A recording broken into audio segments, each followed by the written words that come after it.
22 अप्रैल 2025। ये वो दिन था जहां से असल कहानी शुरू होती है। मकबूजा कश्मीर के इलाके पहलगाम में टूरिस्ट पर हमला होता है जिसमें करीब 36 लोग मारे जाते हैं। इस हमले में मरने वालों में मुसलमान, हिंदू और क्रिश्चियन शामिल हैं। जैसे ही इस हमले की खबर फैलती है तो हिंदुस्तान के अपने ही लोग सवाल करना शुरू कर देते हैं कि मकबूजा कश्मीर में करीब 10 लाख फौजी मौजूद हैं। इसके बावजूद इस इलाके में सिक्योरिटी क्यों नहीं दी गई?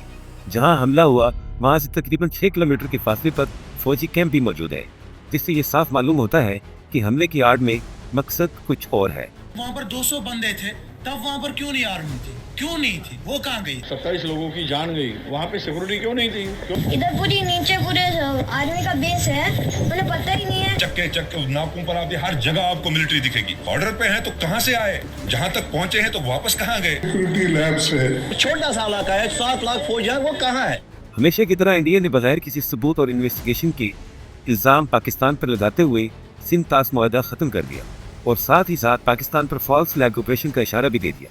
पाकिस्तान ने इंडिया के इस चक तरफा फैसले को मुस्तरद करते हुए वाकये के किसी तीसरे मुल्क से इन्वेस्टिगेशन की भी ऑफर की। Pakistan is open to participate in any neutral, transparent and credible investigation. Peace is our preference, but must not be construed as our weakness. लेकिन मोदी अपने गुरूर में डूब चुका था और 7 मई 2025 को रात के अंधेरे में पाकिस्तान में मुख्तलिफ मकामात पर मसाजिद और सिविलियन आबादी पर हमला किया और इस हमले के नतीजे में बेगुनाह लोग शहीद हुए। Now it's a shame we just heard about it. Bahawalpur, Kotli, Muzaffarabad में फजा से मिसाइल दागे गए हैं। पाकिस्तान की जानिब से इस जारहियत का, इस एग्रेशन का भरपूर जवाब दिया जा रहा है। लेकिन पाकिस्तानी अफवाज जो पहले से तैयार थे, उन्होंने फौरन जवाबी कार्रवाई करते हुए कुछ ही मिनटों में इंडिया के 6 जहाज मार गिराए, जिसमें सबसे बड़ी खबर 3 राफेल का तबाह होना है। खास तौर पर राफेल की तबाही का सुनकर मोदी बुखलाहट का शिकार हो गया, हताशा में गिर गया, बौखला गया और ये जान गया कि उसके जहाज अब पाकिस्तान का कुछ नहीं बिगाड़ सकते। पाकिस्तान ने भारत पर ही हमला करना शुरू कर दिया। पाकिस्तान ने मोदी का गुरूर खाक में मिला दिया है। पाकिस्तान का भारत को मुंह तोड़ जवाब, 5 तैयारे और ब्रिगेड हेडक्वार्टर भी तबाह किया है, जबकि भारत ने सफेद झंडा लहराकर शिकस्त को तस्लीम कर लिया है। बहादुर और दलेर अफवाज पाकिस्तान ने हिंदुस्तान के मकरूह हमले का मुंह तोड़ जवाब देकर उस तारीख रात को चांदनी रात बना दिया। इंडिया ने अपने सारे जहाज फौरन ग्राउंड कर दिए। मोदी अब ये जान चुका था कि पाकिस्तान किसी भी सूरत खामोश नहीं बैठेगा और इंडिया के इस बुज़दिलाना हमले का मुंह तोड़ जवाब देगा। पाकिस्तान की जरी कौम को लिलकारा है, उसकी इस गलतफहमी को यकीनन ठीक कर दिया जाएगा। इस घबराहट में इंडिया ने इजरायली साख्ता ड्रोन के जरिए पाकिस्तानी तंसीबात पर नाकाम हमले की कोशिश की। They are sending Israeli made Harpy and Harop drones inside Pakistan. जिसमें पाकिस्तानी अफवाज और पाकिस्तानी अवाम ने एक दूसरे की शाना बशाना लड़ते हुए तकरीबन 80 के करीब ड्रोन मार गिराए। इंडिया के ड्रोन्स एक एक करके ऐसे जमीन पर गिर रहे थे जैसे दरख्तों से पत्ते झड़ते हैं।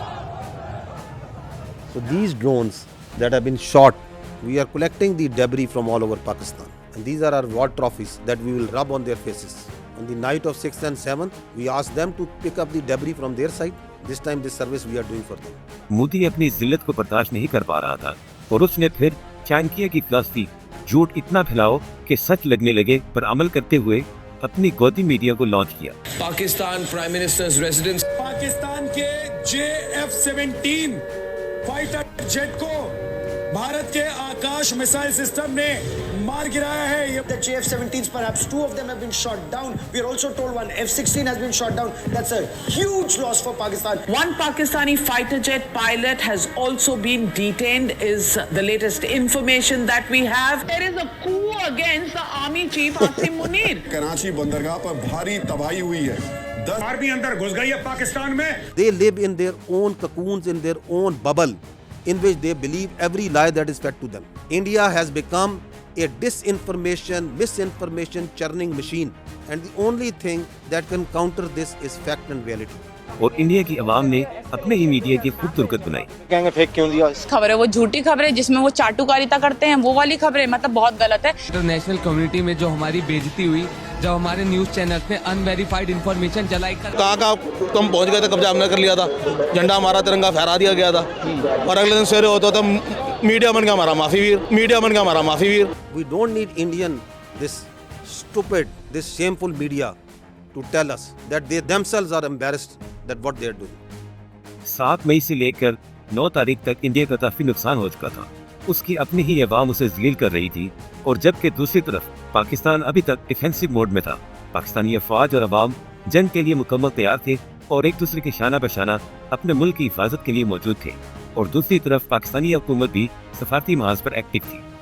9 मई 2025 पाकिस्तान के सबर को आजमाते हुए इंडिया ने पाकिस्तानी एयर बेसिस को निशाना बनाने की नाकाम कोशिश की और इंडिया के ब्रह्मोस मिसाइल पाकिस्तान में किसी भी टारगेट को अचीव नहीं कर सके।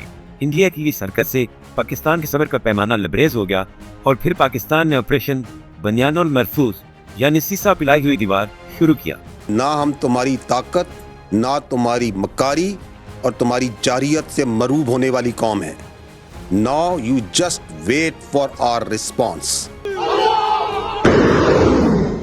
ये वो वक्त था जिससे इंडिया डर रहा था और फिर पाकिस्तान ने अपने ही तैयार करदा F-1 मिसाइलों से इंडिया पर बारिश कर दी, जिसने इंडिया के मिलिट्री टारगेट्स को निशाना बनाया और इंडिया के ब्रह्मोस मिसाइलों के डिपो को तबाह कर दिया और साथ ही साथ S-400 डिफेंस सिस्टम को भी नकारा बना दिया।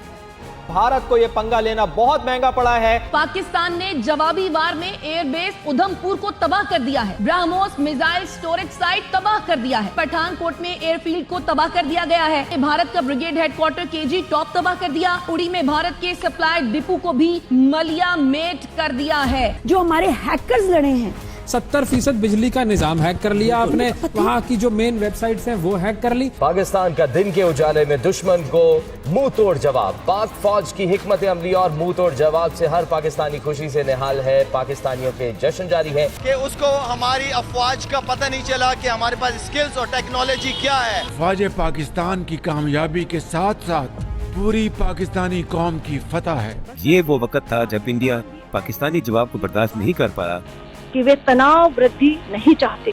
Losses are a part of combat. Pakistan ने भारत पर ही हमला करना शुरू कर दिया और फौरन अमेरिका के कदमों में जा गिरा। वो इंडिया जो किसी की बात नहीं मान रहा था और अपने गुरूर में डूब चुका था, अब वो अमेरिका के जरिए पाकिस्तान की मिन्नतें करने लगा कि किसी भी तरीके से इस जंग को रोका जाए। और फिर पाकिस्तान ने बड़ेपन का मुजाहरा करते हुए अपनी ही मर्जी से इस दरख्वास्त को कबूल किया। यूं एक तरफ मोदी ने जिल्लत कमाई तो दूसरी तरफ दुनिया ने पाकिस्तान की ताकत को भी देखा और पाकिस्तान के सिंध ताज पर अपना मौक़िफ़ वाज़ेह है। The Indus Waters Treaty would be responded to with full force and might, and let there be no doubt at all, its availability would be safeguarded at all cost and under all circumstances, इंशाअल्लाह। नाज़रीन, उम्मीद करते हैं कि आपको आज की video पसंद आई होगी।